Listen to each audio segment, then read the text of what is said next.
سلمت قلبي يا ربي لتغسله. Bismillahirrahmanirrahim. Assalamualaikum warahmatullahi wabarakatuh. Innal hamdalillah nahmaduhu wa nasta'inuhu wa nastaghfiruh wa na'udzu billahi min syururi anfusina wa min sayyiati a'malina. May yahdihillahu fala mudilla lahu wa may yudlil falan tajida lahu waliyyan mursyida. Asyhadu an la ilaha illallah wahdahu la syarika lahu wa asyhadu anna Muhammadan 'abduhu wa rasuluh. La nabiyya wa la rasula ba'dahu, amma ba'd. Fa inna asdaqal hadithi kitabullahi azza wa jalla wa khairul huda hudan nabiy Muhammadin sallallahu alaihi wasallam wa syarrul umuri muhdatsatuha fa inna kulla muhdatsatin bid'ah wa kulla bid'atin dhalalah wa kulla dhalalatin finnar. Ma qalla wa kafa khairum mimma katsura wa alha fa inna ajalallahi la'atiu wa ma antum bimu'jizin. Allahumma fassalli wa sallim wa barik ala habibina Muhammadin wa ala alihi wa sahbihi wa man iqtafa atharahu ila yaumiddin. Puji syukur kehadirat Allah Ta'ala atas segala nikmat yang Allah anugerahkan kepada kita, nikmat keimanan terutama, nikmat Islam, dan juga nikmat kesehatan dan kesempatan yang Allah anugerahkan kepada kita. Dengan sebanyak-banyak itu nikmat yang apabila kita hitung nikmat itu, maka pasti kita tak sanggup untuk menghitungnya. Bagaimana Allah berfirman, wa in ta'uddu ni'matallahi la tuhsuha. Kalaulah kalian menghitung-hitung nikmat Allah itu, niscaya kalian tak akan sanggup untuk menghitungnya. Salawat bering salam semoga selalu terlimpahkan kepada Rasulullah junjungan kita, Nabi akhir zaman, Nabi panutan, Nabi junjungan, Nabi yang membawa berita gembira dan peringatan. Allahumma fassalli wa sallim wa barik ala sayyidina Muhammad wa ala alihi wa sahbihi wa man ihtada bihadihi wa iktafa atharuhu ila yaumiddin. Ikhwatal Islam, hari ini adalah pertemuan kita yang ke-6 berkaitan dengan kunci-kunci memahami agama. Alhamdulillah di pertemuan-pertemuan yang sebelumnya 1 sampai 5, begitu juga antara kami pribadi dan juga Bapak Abdillah sudah menyampaikan beberapa kunci-kunci yang inti dalam rangka untuk memahami bagaimana kita mendalami agama. Di pertemuan sebelumnya kita juga sudah menyampaikan tentang betapa pentingnya kita untuk mengenal sumber dari hukum Islam, sumber dari ajaran Islam, agar kita mengetahui bahwasanya apa yang kita pahami, apa yang kita ambil itu berdasarkan sumber yang benar. Sumber yang disepakati oleh para ulama adalah, yang pertama kemarin sudah kita singgung adalah Al-Quran, kemudian yang kedua adalah Al-Hadis, hadis Nabi SAW, yang ketiga adalah Ijma'. Nah, Ijma' ini sudah disampaikan kemarin satu contoh ketika di dalam surat Al-Hijr Allah berfirman ayat 99, A'udzu billahi minasyaitonir rajim wa'bud rabbaka hatta ya'tiyakal yaqin. Wa'bud rabbaka hatta ya'tiyakal yaqin. Dan sembahlah, beribadahlah kepada Rabbmu sampai datang kepada engkau al-yaqin. Apa makna al-yaqin di dalam firman Allah ini? Maka sebagian dari ahli sufi, maka mereka menafsirkan al-yaqin itu adalah keyakinan. Bagaimana makna harfi atau makna lugawi? Maka sembahlah Rabbmu sampai datang kepadamu keyakinan. Makna yang seperti ini adalah makna yang batil yang disebutkan oleh para ulama, bahkan menyelisih ijma', menyelisih kesepakatan para ulama dalam memahami apa yang dimaksud al-yaqin di dalam firman Allah ini. Dan sembahlah Rabbmu, beribadahlah kepada Rabbmu sampai datang kepadamu al-yaqin. Kalau sampai datang al-yaqin itu ada maknanya keyakinan, maka ketika yakin kita sudah sampai kepada Allah Ta'ala, yakin kita Allah Rabb sekalian alam, yakin Allah satu-satunya yang berhak disembah, yakin kita dengan asma dan sifat Allah dengan mentauhidkan ketiga-tiganya, maka kalau sudah sampai pada keyakinan itu, kita tak perlu beribadah lagi. Itu dalam satu pemahaman yang menyeleweng yang dipakai oleh sebagian, ya, bukan keseluruhan, sebagian makna keyakinan ini, sehingga ada di antara yang berpaham tentang tarekat, berpaham tentang tasawuf, di antara mereka ada yang memahami adanya sifat ataupun istilah manunggaling jiwa kabula gusti, artinya menyatu kepada Rabb. Ketika dia sudah menyatu, sampailah dia kepada tahap keyakinan ma'rifat, maka pada saat itu tidak ada yang dia sembah lagi karena dia sudah menyatu dengan Tuhan. Wallahu a'lam. Nah, ini pemahaman yang batil dan jelas menyelisih ijma. Ijma kemarin sudah kita sampaikan bahwasanya ijma itu adalah kesepakatan para ulama dari umat Nabi Muhammad SAW terhadap suatu permasalahan ataupun terhadap suatu hukum yang terjadi setelah wafatnya Rasulullah SAW. Nah, kalau di sini dipahami bahwasanya ijma itu kesepakatan para ulama keseluruhan. Berarti kita wajib mengambil kesepakatan itu dan tidak boleh mengambil jalan yang lain, sebagaimana yang sudah kita sampaikan di pertemuan sebelumnya. Allah sudah menegaskan dalil yang digunakan oleh Imam Asy-Syafi'i rahimahullah ta'ala bahwasanya kita wajib mengikuti ijma. Kalau para ulama sudah sepakat, maka kita tidak boleh lagi untuk mengambil jalan selain daripada apa yang telah disepakati oleh para ulama tentang maknanya, tentang maksudnya, tentang hukumnya. Begitu juga dalam menafsirkan ayat ini telah terjadi ijma sebagaimana yang disampaikan oleh para ulama, dan ini juga disinggung di dalam kitab Irsyadu As-Salikin ila Ijma'il Mufassirin, Irsyad ad-Darisin, petunjuk bagi orang-orang yang mempelajari ijma para ahli tafsir. Ijma para ahli tafsir memaknakan al-yakin di sini adalah al-maut, bukan keyakinan. Maka makna yakin itu diantaranya juga adalah al-maut, kematian. Maka sembahlah Rabbmu sampai datang kepadamu kematian. Itulah makna yang sebenarnya. Maka orang yang berlebih-lebihan dari ahli tasawuf, ahli sufi, maka memaknai dengan yakin itu adalah makna yang batil. Karena kita tidak boleh mengambil jalan selain dari jalannya para ulama yang telah bersepakat tentang sesuatu. Barakallahu fikum. Dan untuk hari ini insyaallah kita akan masuk kepada kunci berikutnya dalam memahami agama. Setelah kita pahami bahwasanya dasar dalam memahami agama itu adalah Al-Quran, yang kedua sunnah, yang ketiga adalah ijma. Nanti di sini maka kita pahami ada satu kaidah para ulama dalam memahami dalil-dalil yang itu juga kita harus melihatnya, sehingga kita nanti tidak salah dalam memahami ataupun tersilap dalam memahami. Apa itu? Kaidahnya adalah jam'un nusus al-waridah fil mas'alah wal amal bima taqtadihil adillah kullah mustami'ah, yaitu mengambil dan mengumpulkan dalil-dalil yang membahas tentang suatu permasalahan, lalu mengamalkan tuntutan dari dalil itu secara keseluruhan. Nah, kita tidak bisa mengambil hanya sebagian dalil. Apabila ada suatu permasalahan yang terjadi, maka kita tidak hanya mengambil satu dalil yang membahas tentang masalah itu, tapi keseluruhan tuntutan dalil dari dalil-dalil yang lain juga harus digunakan. Sebelum kita masuk kepada permasalahannya dan memahaminya lebih dalam, kita perlu tahu dulu apa dasarnya, kenapa kok kita harus mengambil semua dalil, semua tuntutan dalil di dalam suatu permasalahan. Kenapa nggak cukup satu dalil saja?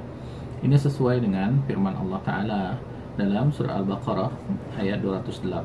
Allah Ta'ala berfirman, a'udzubillahi minasyaitonirrajim, ya ayyuhalladzina amanu dukhulu fis-silmi kaffah. Wahai orang-orang yang beriman, masuklah ke dalam Islam secara keseluruhan.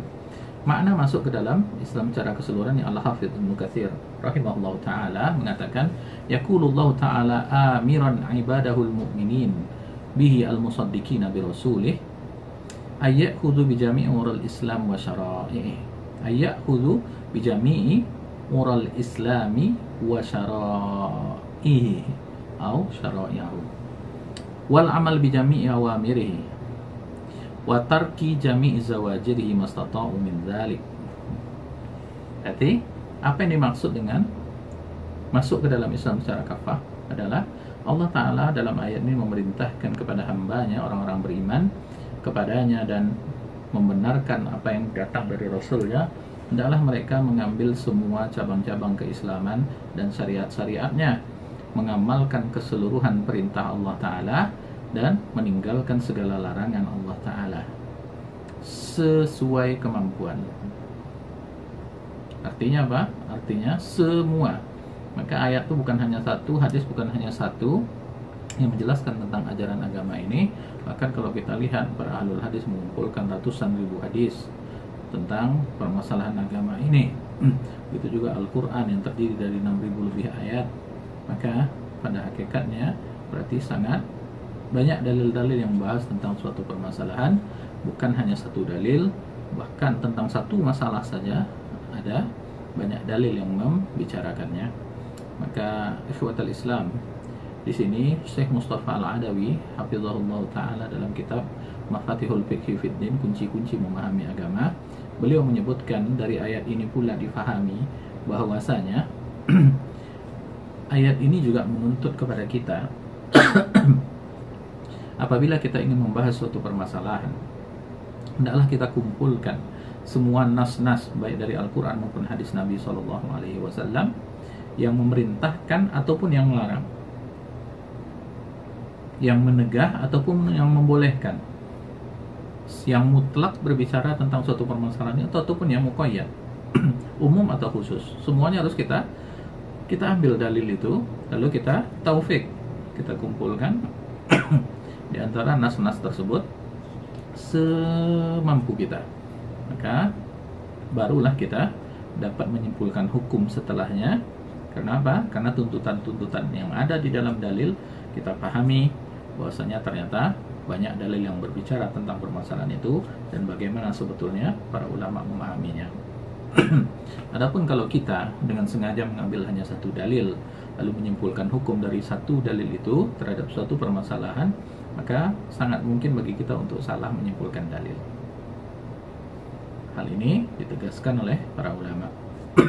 Begitu juga para ahli fikih, kadang tak sampai dalil kepadanya, maka dia akan beristihad dengan apa? Dengan dalil yang sampai saja kepadanya.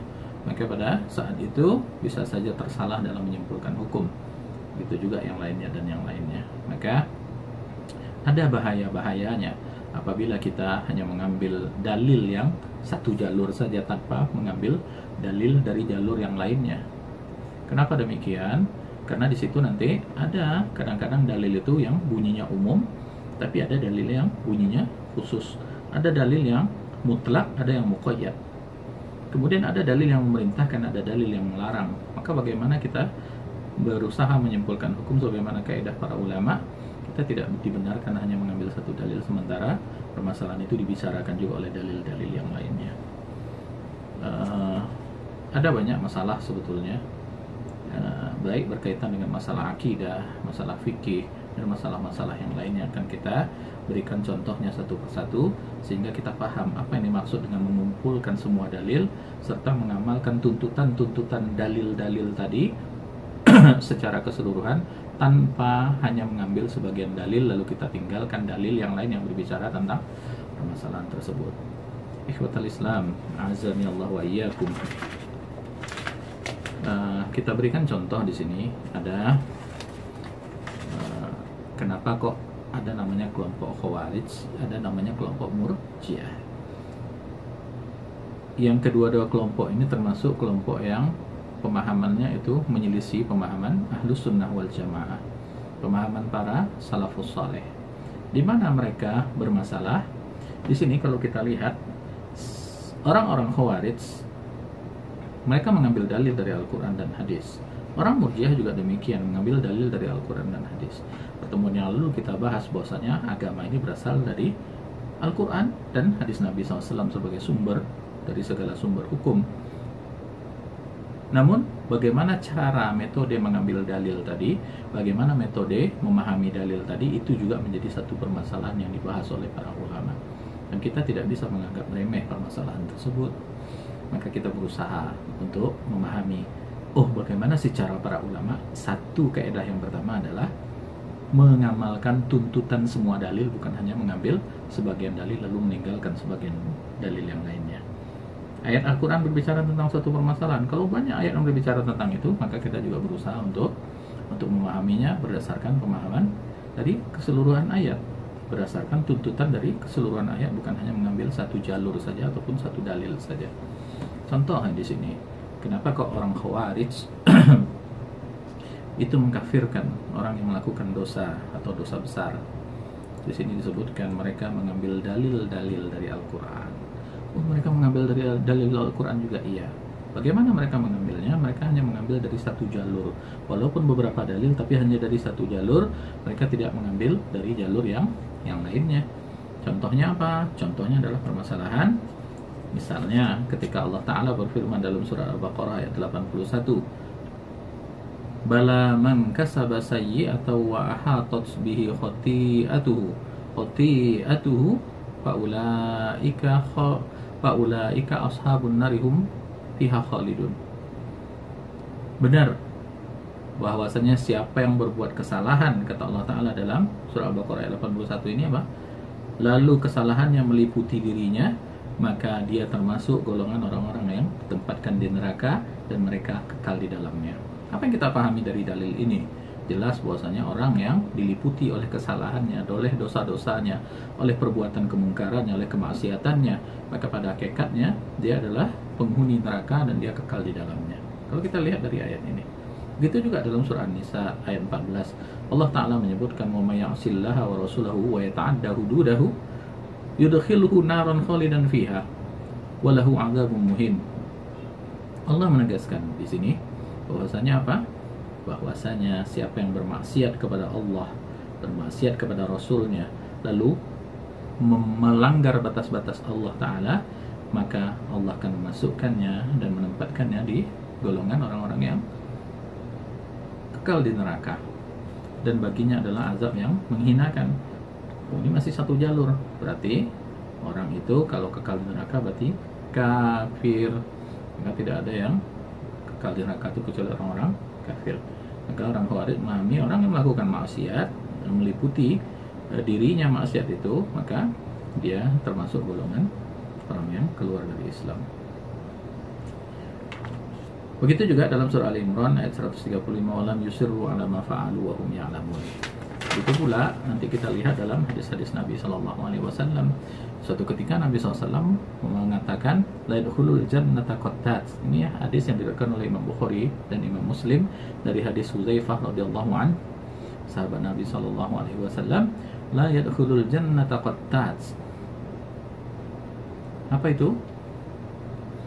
Allati yastami'u kalaman nas hatta, yang dia mendengarkan perkataan manusia lalu dia bawa kepada orang lain, lalu dia mengadu domba. Ini berbahaya. La yadkhulul jannata qati. Dalam hadis Imam Bukhari dan Muslim lagi dari hadis Jabir bin Mut'im radhiyallahu an dari Nabi SAW, la yadkhulul jannata qati, la yadkhulul jannata qati'in rahim. Itu di dalam hadis riwayat Muslim. Maka tidak masuk surga orang yang memutus silaturahmi. Kalau kita lihat kata-kata la yadkhulul jannah, tidak akan masuk surga, maka pada hakikatnya kita akan paham sebagaimana paham orang Khawarij. Kalau kita hanya mengambil hadis ini, mengambil dalil yang seperti ini, lalu kita pahami bahwasanya oh, berarti mereka tak masuk surga, mereka adalah orang yang kafir kepada Allah Ta'ala. Apakah dalilnya hanya ini? Ternyata tidak. Dalil yang satu jalur yang kita lihat nanti yang memahami atau berpahaman seperti ini adalah Nabi SAW bersabda dalam hadis Imam Muslim dari hadis Abu Bakrah yang marfu kepada Nabi SAW, juga dikeluarkan oleh Imam Al-Bukhari dari hadis Sa'ad radhiyallahu an yang marfu juga, bahwasanya Nabi bahwasanya man idda'a ila ghairi abihi wa huwa ya'lamu annahu ghairu abihi fal jannatu alaihi haram. Siapa yang menyeru kepada selain bapaknya padahal dia tahu itu bukan bapaknya, ataupun menasabkan kepada bukan bapaknya, maka surga haram baginya. Nah, kalau surga diharamkan baginya, apa tempat yang menjadi tempatnya? Itu adalah neraka Allah Ta'ala. Maka kalau neraka tempatnya dan dia tidak bisa masuk surga karena surga itu jannah itu haram bagi dia, maka pada hakikatnya dia adalah orang yang kafir. Ikhwatal Islam, azani Allah wa iyyakum. Bukan hanya dalil ini. Ternyata kalau kita lihat lagi ada dalil dari hadis Nabi Shallallahu Alaihi Wasallam, bagaimana yang diriwayatkan oleh Imam Bukhari dari Abdullah bin Amr radhiyallahu an, marfu kepada Nabi Shallallahu Alaihi Wasallam. Nabi menyebutkan, man qatala mu'ahidan lam yurih raihatal jannah. Siapa yang membunuh seorang mu'ahid, maka dia tidak mencium bau surga, tidak mencium bau jannah. Apa itu mu'ahid? Mu'ahid adalah orang yang mengadakan perjanjian dengan kaum muslimin dari orang-orang kafir. Ya. Berarti dijamin keamanannya. Lalu siapa yang membunuh orang yang dijamin keamanannya, maka dari orang kafir itu apa? Maka orang yang membunuh itu dia tidak akan mencium bau surga. Kalau kita lihat, pahami hadis ini tidak ketemu di agama yang lainnya. Betapa Islam menegaskan melarang membunuh dengan tanpa kebenaran, tanpa hak. Maka nggak ada Islam itu disebut teroris. Kenapa? Bahkan ini menyebutkan, dalil ini, siapa yang membunuh seorang mu'ahid, orang kafir yang mengadakan perjanjian keamanan dengan kaum muslimin, maka siapa yang membunuhnya adalah tidak mencium bau surga. Na'udzubillah min dzalik. Tegas, sangat tegas. Maka orang-orang Khawarij ini, mereka akan mengkafirkan siapa? Orang yang melakukan dosa besar. Mereka akan mengkafirkan orang yang mengadu domba. Mereka akan mengkafirkan orang yang memutus silaturahmi. Mereka kafirkan orang yang membunuh mu'ahid tanpa kebenaran. Mereka juga mengatakan kafirlah orang-orang layak menjaruhu bawaikuhu. Kenapa? Karena Nabi SAW juga menyebutkan dalam hadis yang diriwayatkan Imam Muslim dari hadis Abu Hurairah radhiyallahu anhu, apa? Bahwasanya la yadkhulul jannata man la ya'man jarahu bawaiku. Maka orang yang tak aman dari gangguannya dari tetangganya, maka dia tidak akan masuk surga. Maka hati-hati juga. Ini sebetulnya penegasan dari Nabi Shallallahu Alaihi Wasallam tentang apa? Tentang larangan perbuatan ini. Namun ada hal yang perlu kita ngerti. Di situ kuncinya, kita harus mengumpulkan dalil-dalil yang berbicara tentang suatu permasalahan, baru kita bisa simpulkan hukumnya dengan adil. Apabila tidak, maka kita akan kafirkan ini semua. Kafir. Na'udzubillah min dzalik. Sementara Allah dalam surah An-Nisa ayat 48 juga menyebutkan, innallaha la yaghfiru an yushraka bihi wa yaghfiru ma duna dzalika liman yasha. Sungguhnya Allah tak mengampuni dosa syirik kepadanya, namun Allah mengampuni dosa yang di bawah syirik itu bagi yang Allah kehendaki. Berarti Allah akan mengampuni dosa. Nah, tadi pelaku maksiat apakah tidak akan diampuni oleh Allah Ta'ala? Semuanya mutlak berarti kafir. Apa pemahaman terhadap dalil-dalil tadi itu yang perlu kita tahu. Kenapa? Karena banyak dalil lain yang berbicara tentang permasalahan itu yang kadang isinya nampak bertentangan, tapi kalau kita jamak, maka kita akan tahu apa yang dimaksud oleh dalil.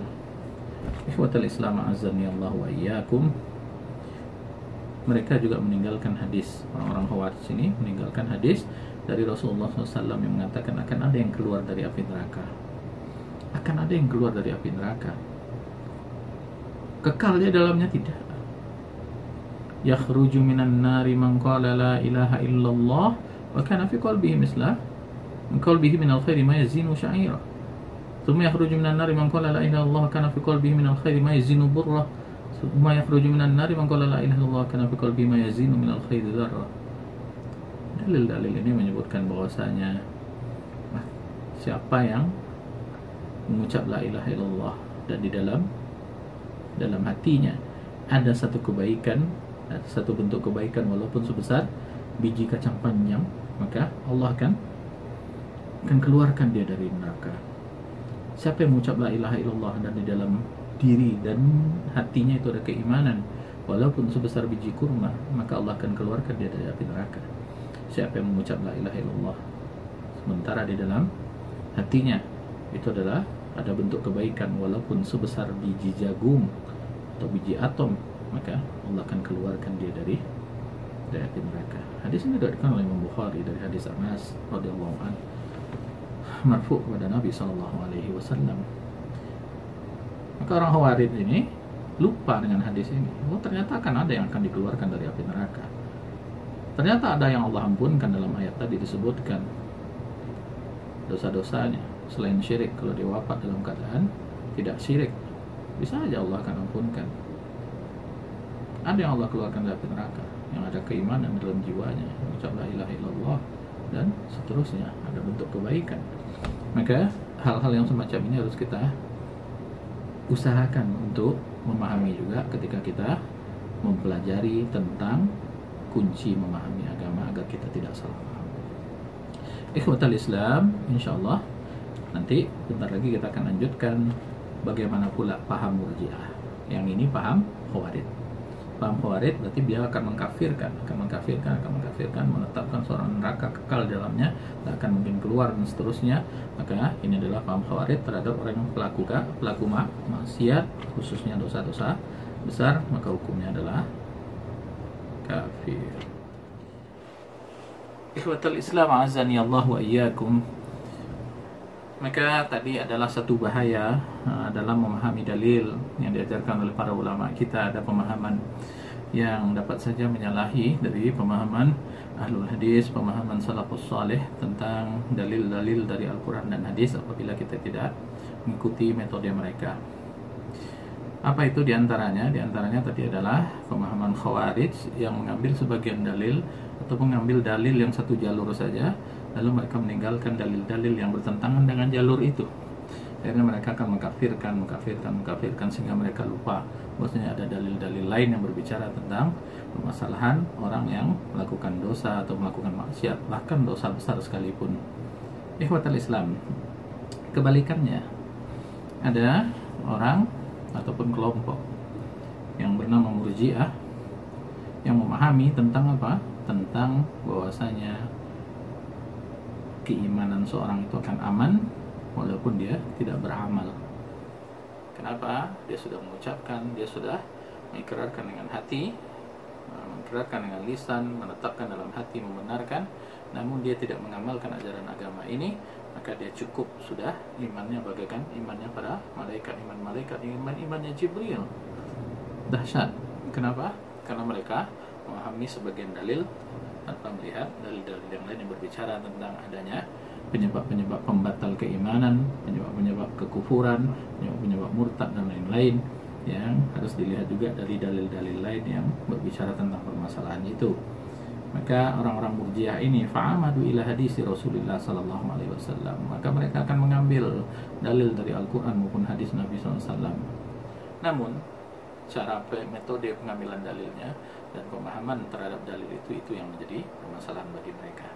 Apa itu diantaranya adalah hadis yang diriwayatkan oleh Imam Bukhari, hadis yang sahih dari hadis Anas, ataupun hadis yang diriwayatkan oleh Imam Muslim dari hadis Ubadah bin Samit radhiyallahu anhu yang marfu kepada Nabi SAW. Nabi SAW bersabda, "Man syahida an la ilaha illallah wa anna Muhammadar Rasulullah haramahullahu 'alan nar." Siapa yang sudah bersyahadat bahwasanya tidak ada ilah yang berhak disembah kecuali hanya Allah Ta'ala, dan Muhammad, bahwasanya Muhammad itu adalah Rasul Allah, maka diharamkan dia dari api neraka. Cukup mengikrarkan, selesai. Walaupun dia tak beramal, tak amal hati, tak amal jawarih. Menurut siapa? Menurut Murji'ah. Kenapa? Dalilnya ada. Benar pemahamannya, itu yang menjadi permasalahan pembahasan kita.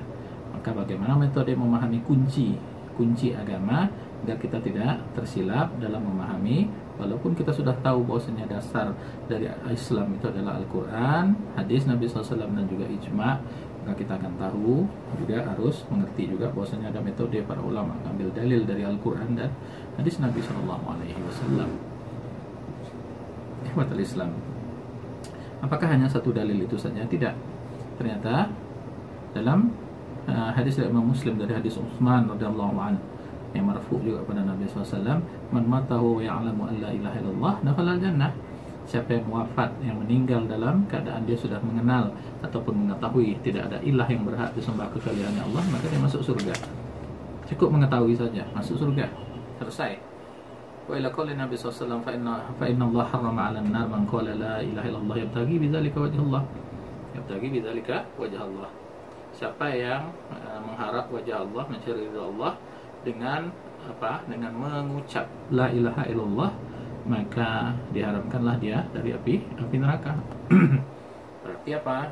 Berarti cukup dengan itu, maka dia sudah cukup terharam dari api neraka. Maka dia tidak dituntut melakukan hal yang lainnya. Ikhwatal Islam, a'azzani Allah wa iyyakum.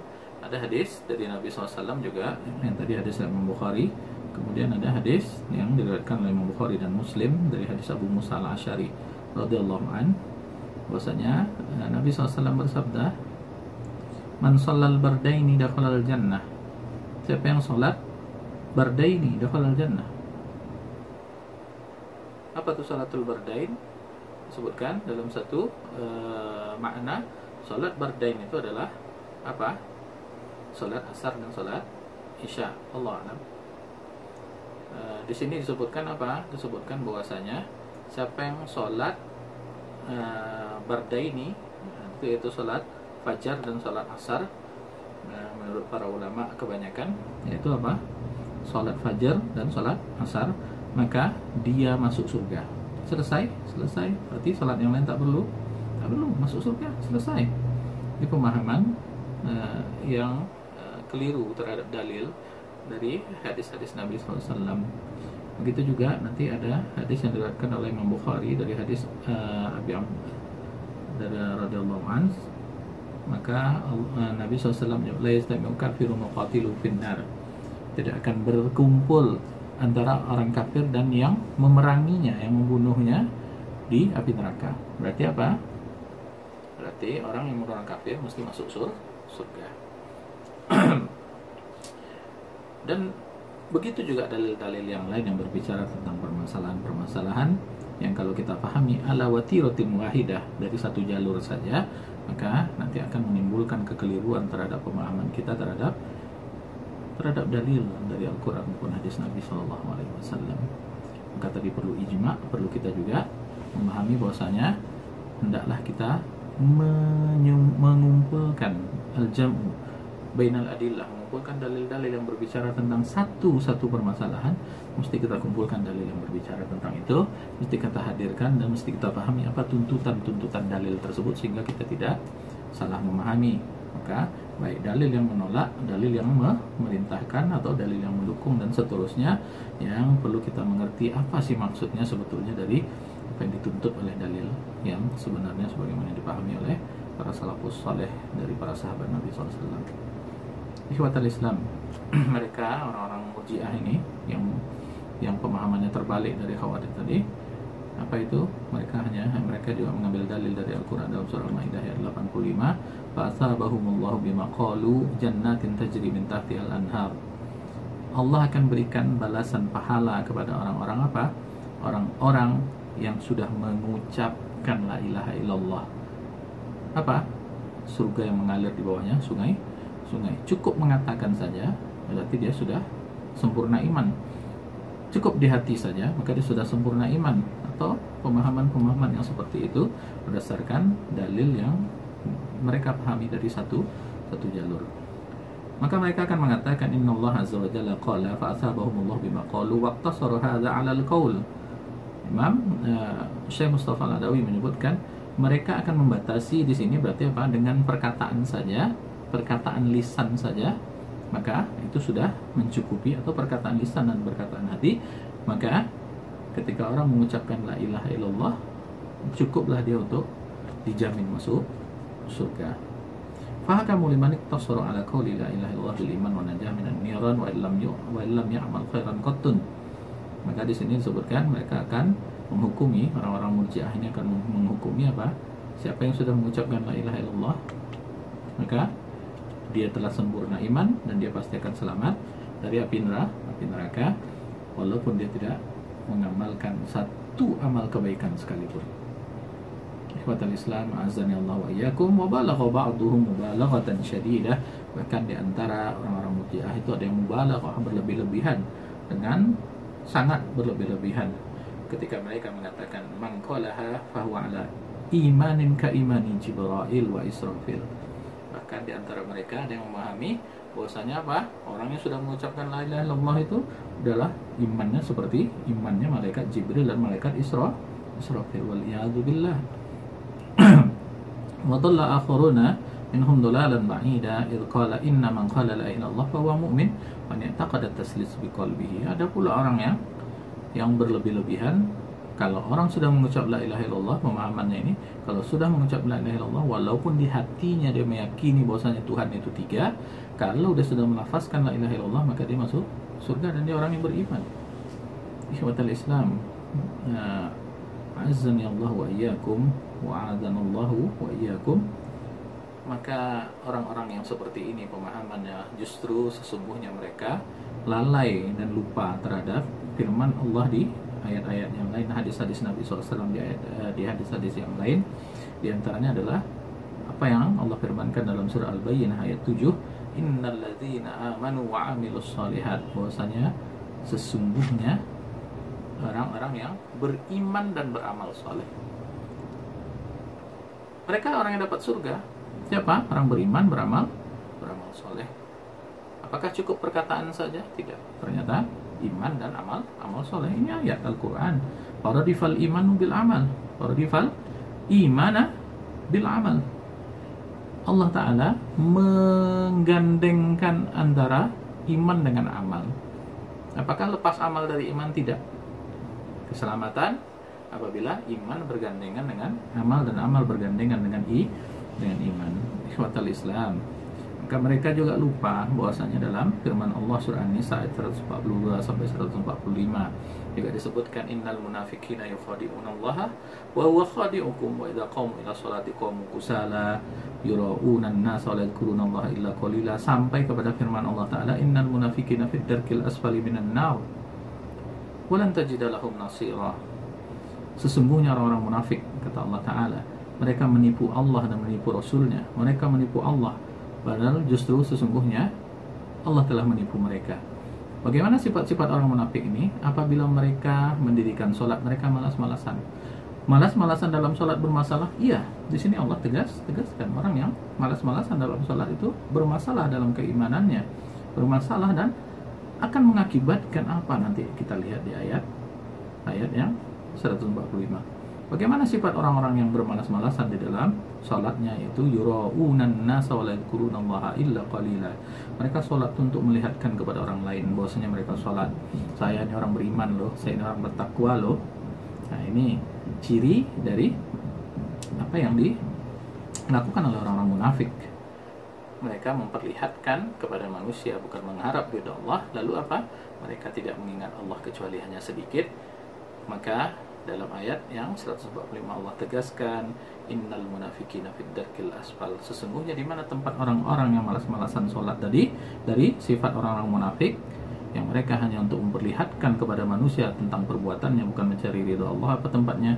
Sesungguhnya tempat mereka adalah di fid darkil asfali minan nar, tempat yang paling bawah dari api neraka.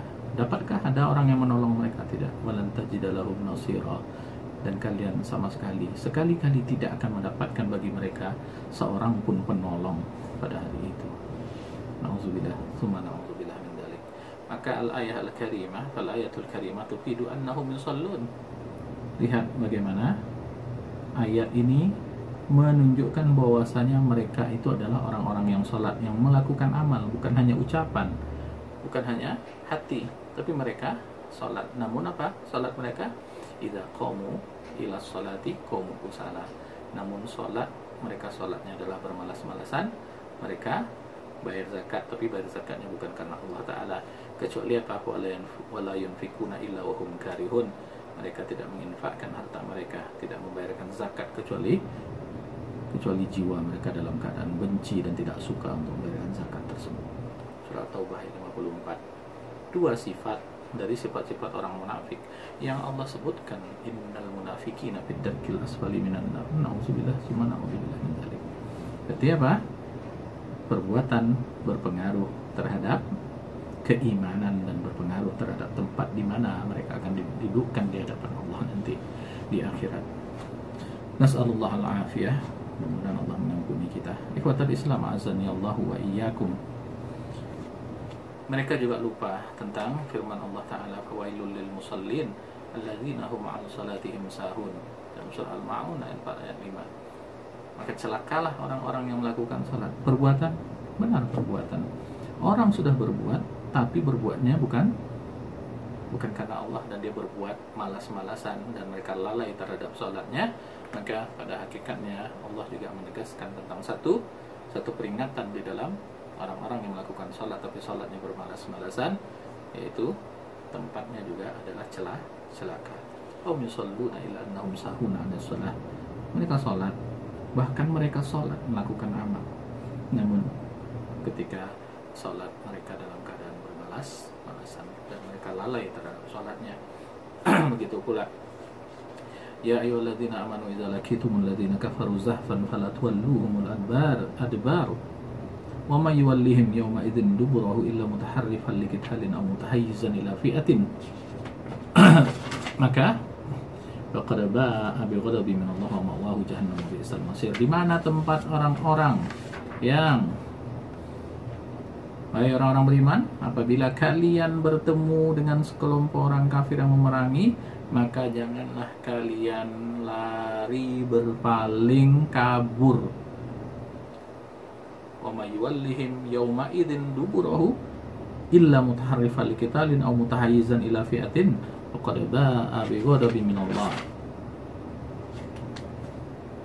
Siapa yang berpaling dan kabur, melarikan diri, kecuali dia berpaling untuk mengatur siasat untuk perang, atau dia bergabung dengan kelompok kaum muslimin yang lain, maka orang yang kabur bukan dengan maksud tersebut, maka mereka adalah orang yang kabur dan mereka mendapatkan kemurkaan dari Allah Ta'ala, tempatnya api neraka, dan itu adalah seluruh tempat kembali. Ini dalam surat Al-Anfal ayat 15 dan 16 Allah sebutkan. Allah berbicara tentang apa yang ada di hati? Tidak. Allah berbicara tentang apa yang ada di lisan? Tidak. Allah berbicara tentang perbuatan yang di situ juga menentukan kedudukan seseorang. Apakah mereka tempatnya di tempat yang diridhai Allah, di surga dan jannahnya, kemudian ataukah di tempat yang dimurkai oleh Allah? Ternyata orang yang lari dari medan perang, kabur ketika dia berhadapan dengan musuh, itu dari perbuatan yang menyebabkan seseorang itu ditempatkan di tempat yang buruk dan seburuk-buruk tempat kembali, kecuali mereka pergi meninggalkan musuh itu untuk bergabung dengan kelompok kaum muslimin yang lain ataupun mengatur siasat. Ikhwatal Islam azani Allah wa iyyakum. Mereka orang-orang Murji'ah ini lupa anna haula'i mujahiduna kharaju lil jihad fi sabilillah illa anna zahfal kuffari arhabahum. Apa mereka enggak ingat bahwasanya orang yang berangkat berjihad di jalan Allah itu adalah dengan perbuatan mereka mujahid, keluar khuruj fi sabilillah, keluar di dalam jalan Allah, yaitu jihad. Illa annahum anna zahfal kuffari arhabahum. Namun apa? Namun serangan musuh itu membuat mereka takut. Wasya'a as-suyufi az'ajahum, dan kilatan pedang dari musuh-musuh itu membuat mereka merasa gentar. Faraja'u wa wallau, maka mereka kembali dan kabur dari kaum muslimin itu. Faja'a fihimul wa'idus syadid, maka datanglah peringatan Allah yang tegas ini yang memerintahkan agar jangan kabur kecuali dengan kepentingan untuk bersiasat atau bergabung dengan kaum muslimin yang lain, menguatkan kekuatan. Ikhwatal Islam, nasallallahu alafiyah, azani Allah wa iyyakum. Mereka orang-orang yang Murji'ah ini juga lupa tentang hadis Nabi sallallahu alaihi wasallam. Apa hadis Nabi sallallahu alaihi wasallam? Hadis Nabi SAW yang menyebutkan yang disebutkan di dalam hadis riwayat Imam Muslim dari Abu Hurairah radhiyallahu an. Atadruna manil muflis? Apakah kalian tahu siapa orang-orang yang bangkrut atau bankrupt itu? Siapa orang-orang yang bangkrut itu? Maka qalu al-muflisu fina man la dirham lahu wala mata'. Para sahabat ketika ditanya siapa orang yang bangkrut, maka menjawab, orang yang muflis ataupun orang yang bangkrut di antara kami adalah orang yang tak punya dirham dan tidak punya harta. Maka apa? Faqala innal muflisa min ummati ya'ti yawmal qiyamati bi salatin wa siyamin wa zakah wa ya'ti wa qad syatama hadha wa qadhafa hadha wa akala mala hadha wa safaka dama hadha wa daraba hadza fa yu'ta hadza min hasanatihi wa hadza min hasanatihi fa in faniyat hasanatuhu qabla an yuqdama alaihi ukhidha min khatayahum fatulihat alaihi summa tuliha finnar. Hadis ini diriwayatkan oleh Imam Muslim dari Abu Hurairah menyebutkan apa? Tahukah kalian orang yang bangkrut? Kata Nabi SAW. Mereka menjawab, orang bangkrut, orang tak punya harta, orang tak punya dirham. Tapi Nabi SAW menyebutkan bukan itu. Bukan orang yang bangkrut itu orang yang tak punya harta, tak punya dirham. Namun orang yang bangkrut itu kata Nabi SAW adalah orang yang nanti dari umatku datang di hari kiamat. Mereka datang dengan sholat, dengan zakat, dengan puasa. Namun apa yang dia lakukan? Sudahlah dia sholat, zakat, puasa, namun dia tak lepas dari perbuatan-perbuatan maksiat, perbuatan-perbuatan mungkar. Apa yang dia lakukan? Wayati wa qad syatama hada. Dia datang mencela ini, dia datang menuding ini, dan dia menuduh orang berzina. Dia makan harta dengan kebatilan. Dia bunuh orang lain, dia lukai orang lain, dia pukul orang lain. Maka perbuatan-perbuatan maksiat ini akan dihitung dan dihisab di sisi Allah Ta'ala. Fa yutuhada min hasanatihi. Dia sudah sholat, sudah puasa, sudah zakat, maka dari sholat, dari pahala zakat, pahala puasa itu akan diambil untuk apa? Menutupi kesalahannya. Dimana kepada orang ini dikasihkan pahala, kasihkan pahala, diambil dari kebaikan-kebaikannya. Sampai apa? Sampai apabila habis kebaikannya karena kemaksiatannya tadi, maka akan diambil dari kesalahan orang yang dia zalimi, dari kemungkaran, dari kemaksiatan orang yang dia zalimi, dicampakkan kepada dia. Ketika kebaikan sudah tidak ada lagi dimilikinya, maka pada saat itu na'udzubillah tsumma na'udzubillah min dzalik, maka keburukan-keburukan orang, dosa-dosa orang itu dilimpahkan kepadanya sampailah habis dari apa yang dia punya. Akhirnya apa? Akhirnya tidak ada kebaikan di dalam dirinya, tidak ada pahala lagi, yang ada hanyalah tumpukan-tumpukan maksiat, tumpukan-tumpukan dosa dan kesalahan yang dia tumpuk dari kemaksiatan yang dia lakukan kepada orang lain. Maka pada saat itu dicampakkanlah kepada dia keburukan orang dan dicampakkanlah dia ke dalam api neraka. Ikhwatal Islam, apakah orang ini orang yang tidak beriman? Orang beriman. Apakah dia bukan orang yang mengikrarkan syahadat? Orang yang mengikrarkan syahadat. Apakah hatinya tidak beriman? Hatinya beriman. Bahkan apa? Bahkan dalam hadis ini disebutkan orang ini sudah mendatangi sholat, orang ini sudah melaksanakan sholat, sudah zakat, sudah puasa. Namun, na'udzubillah min dzalik wal iyadzubillah, pada saat itu apa? Dia melakukan maksiat, maka dari kemaksiatan itu akhirnya menutupi ataupun menghabiskan pahala-pahala amal perbuatan baiknya, sehingga apa? Dicampakkanlah dia ke dalam api neraka. Ya Islam, ada pembedaan yang dibedakan oleh Nabi SAW antara fasik dan kafir.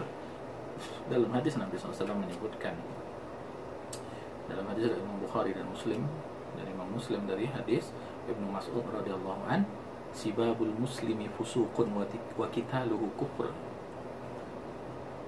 Mencela, mencaci maki orang muslim itu adalah perbuatan fasik, dan membunuh orang muslim itu adalah perbuatan kufur. Di sini Allah bedakan. Bahkan apa? Perbuatan berpengaruh terhadap keimanan dan kedudukan seseorang di akhirat nanti di mana. Mereka lupa dari orang-orang murjiah yang berpaham bahwasanya iman itu cukup perkataan ataupun cukup apa yang diikrarkan, apa yang diyakini di dalam hati. Mereka telah lupa tentang ancaman-ancaman Allah yang ada dalam Al-Quran, ancaman-ancaman Allah melalui lisan nabinya di dalam hadis-hadis. Dan kepada siapa ancaman itu?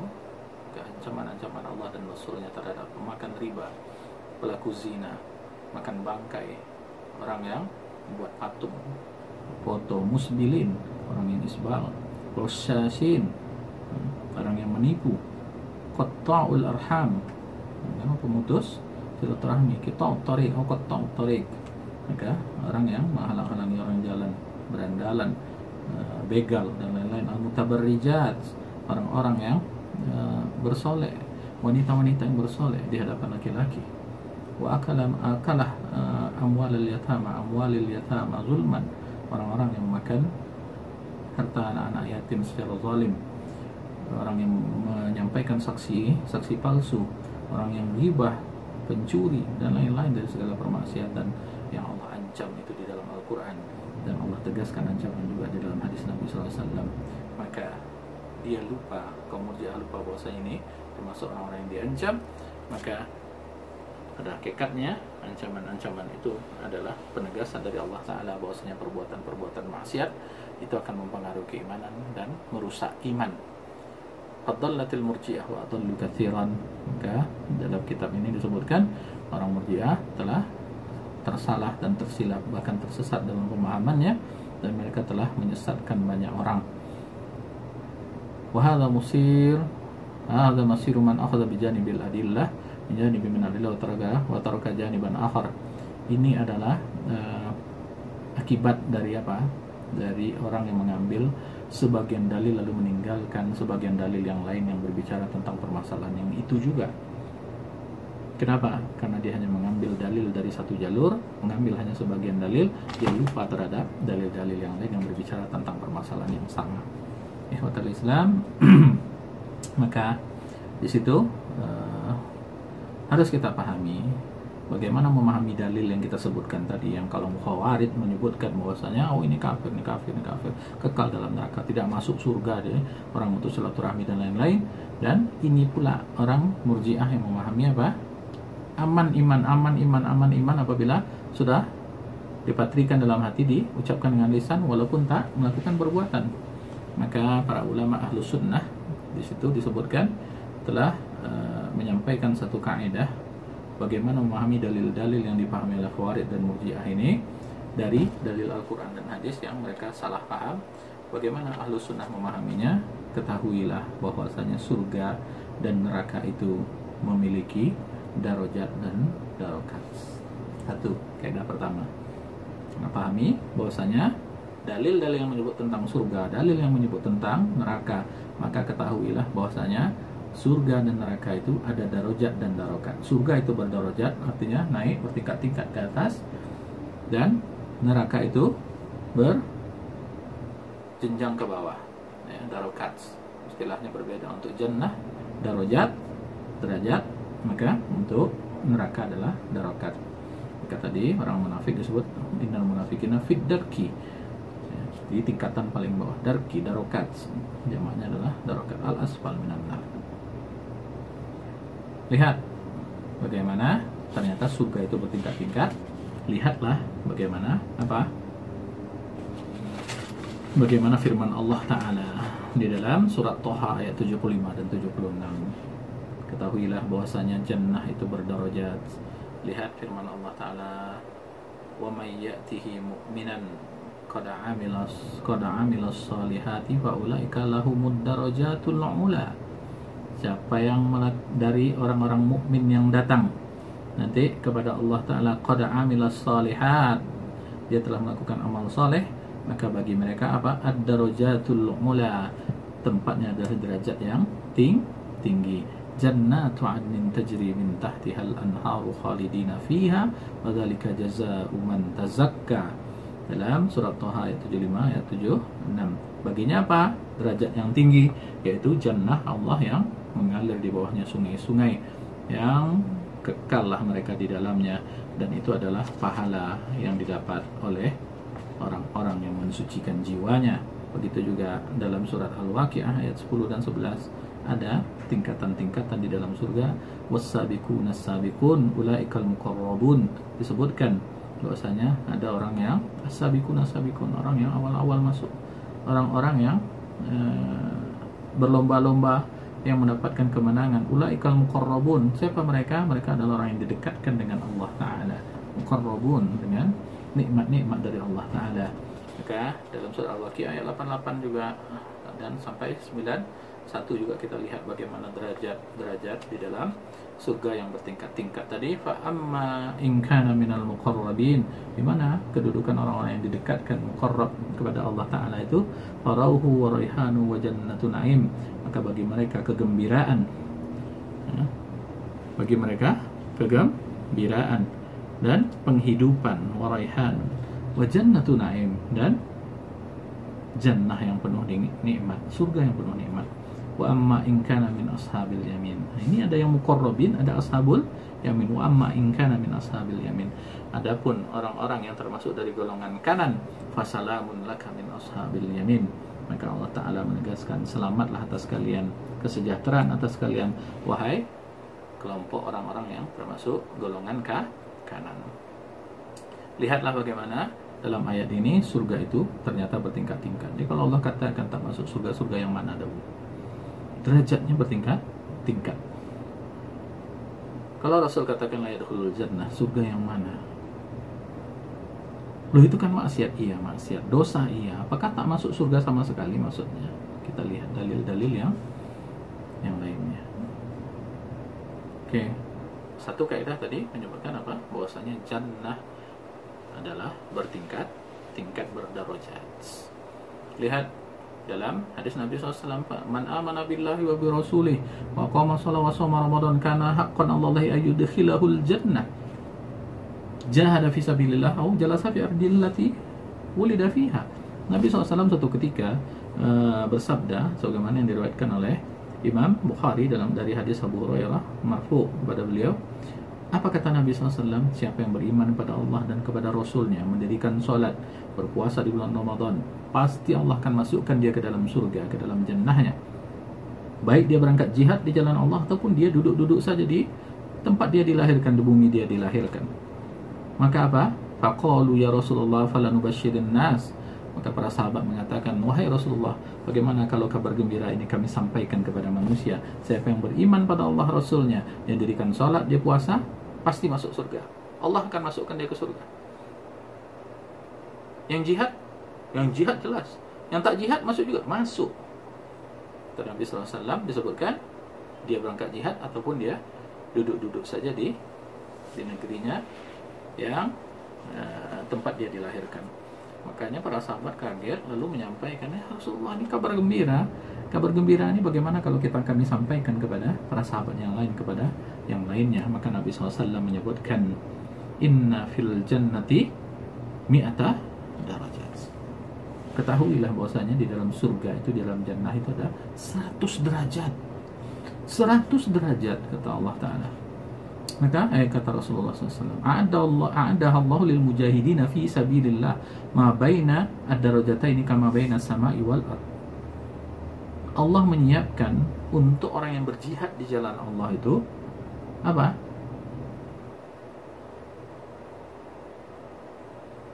Surga itu. Yang di antara surga yang di atas dengan yang di bawahnya itu setinggi apa? Setingginya, jaraknya itu bagaikan langit dan bumi. Bedanya bagaikan langit dan bumi. Fa idza sa'altumullaha, maka kalau kalian memohon kepada Allah, fas'aluhul firdaus, maka mintalah kepada Allah untuk mendapatkan surga firdaus. Fa innahu awsatul jannah wa 'alal jannah, karena sesungguhnya surga firdaus itu adalah surga yang paling baik dan apa? Surga yang paling tinggi. Arahu qala fawqahu wa fawqahu arsyur rahman wa fawqahu arsyur rahman. Aku melihat, kata Abu Hurairah, bahwa Nabi SAW menyebutkan di atas surga firdaus itu adalah arsy-Nya Allah Ta'ala, wa minhu tafajjaru anharul jannah, dan darinya lah mengalir, muncul apa? Aliran air yang mengalir di sungai itu. Ikhwatal Islam azani Allah wa iyyakum. Hadis ini sahih. Ternyata surga itu berderajat, bahkan 100 derajat kata Nabi SAW tingkatannya ke atas. Namun di antara dua surga itu adalah bagaikan langit dengan bumi. Orang yang berjihad dengan yang tak berjihad tentu berbeda surganya. Itu disebutkan dengan tegas dalam hadis ini. Hadis dari Abu Hurairah diriwayatkan oleh Imam Bukhari.